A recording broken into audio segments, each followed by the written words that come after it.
All right, welcome back to Finesse Box Podcast. Thanks for coming in, joining in. Thanks for the listen to the awkward intro. I'm going over UFC Fight Night, Lawler versus Dos Anjos. Just giving my thoughts on some of the main fights on the card. Quick little video. So this is kind of an interesting fight to me because RDA's whole welterweight history is, it's kind of short, and I remember hearing something about Sean Shelby saying that he almost got a title shot at 170, and I forget what the exact circumstances were, but the fact that he almost got a title shot before this fight even, with just a win over Neil Magny, is kind of shocking. RDA, previous former lightweight champion of the world, and now making a run at 170. It's interesting because I never really thought RDA was a big 155er. I always thought he was a person, back when everyone was dropping to 45, I thought he was a person who had the potential to drop down to 45. But I guess he's not really much shorter than Robbie Lawler. Robbie Lawler not really that not that tall of a frame, I guess, for 170. But yeah, interesting. Had a win over Tarif Sarfadine. Don't know if I'm mispronouncing that. In welterweight, and then fought Neil Magny, and now a real test against the war-battered Robbie Lawler. Robbie Lawler, of course, coming off the win against Donald Cerrone. Donald Cerrone, that was an interesting fight. Some people had Donald Cerrone winning that fight.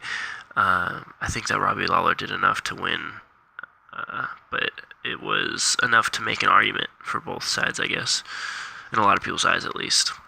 But before that, I believe a win over Carlos Condit, if I'm not mistaken. Let me check on that, actually, to be positive. I believe a split decision over Robbie Lawler won a split decision over Carlos Condit. What am I thinking? It's a loss. He lost his belt to Tyron Woodley, of course, the infamous knockout of from T Wood, that explosive bomb that knocked him out. Before that was the title defense against Carlos Condit, split decision, and then before that, in the classic fight of Rory McDonald, the second fight, his knockout of Rory. But yeah, interesting fight. My gut instinct wants to go for Lawler. My gut instinct wants to say Lawler. However, RDA is also under the famous Nick Curson, Nick Curson, I hope I'm saying that correctly, famous strength and conditioning coach, who is very intelligent and really knows what he is doing, and I believe that he has shown that with the RDA's tear to the championship belt. It was one of the fiercest. I mean, he, even his loss to Eddie Alvarez, he was going on his feet. His conditioning, I think he's one of the best conditioned athletes when he's healthy. And now that he's at 170, that could mean a whole nother thing. I mean, if I'm thinking that size is going to win it for Lawler, well, when I'm, take into consideration the Neil Magny fight. However, it's strange sometimes when a taller opponent like Neil Magny fights a smaller guy like RDA, it's that size difference that actually ends up working out for the smaller guy, because he's not having to telegraph anything.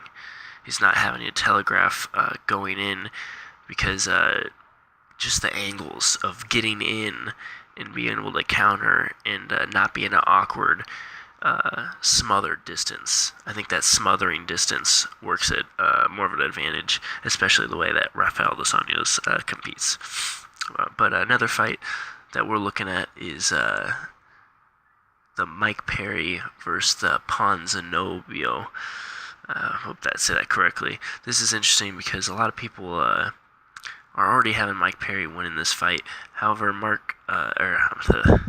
Santiago Ponzinibbio is a devastating striker, really strong guy, and I don't believe that he should be as overlooked. I'm not sure what the odds are, but I believe that he's a favorite in this, and a lot of people are wondering why. because it seems like most people are assuming Mike Perry is going to win it.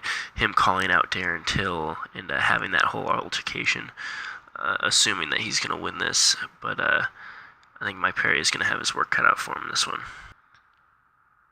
And the last fight I wanted to kind of go over on this card that stuck out to me was the Glover Teixeira versus Misha Kirmanov.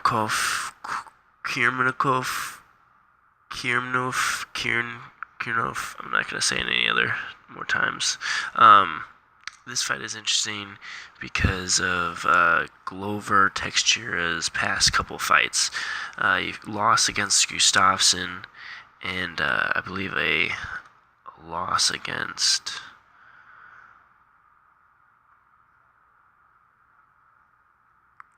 Alright, let's see here. Loss against... Oh, and I apologize. A win over... I don't know who that is. Jared Comanier. I really don't know who that is.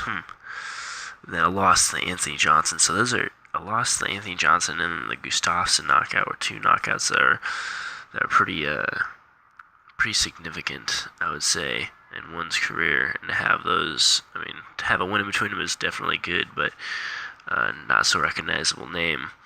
And to be fighting a dangerous guy like Misha, I just have Misha winning that fight. Yeah. So, alright, well, that's just my review on this fight card. Thank you for listening. I appreciate it. And let me know what you think. Have a good one.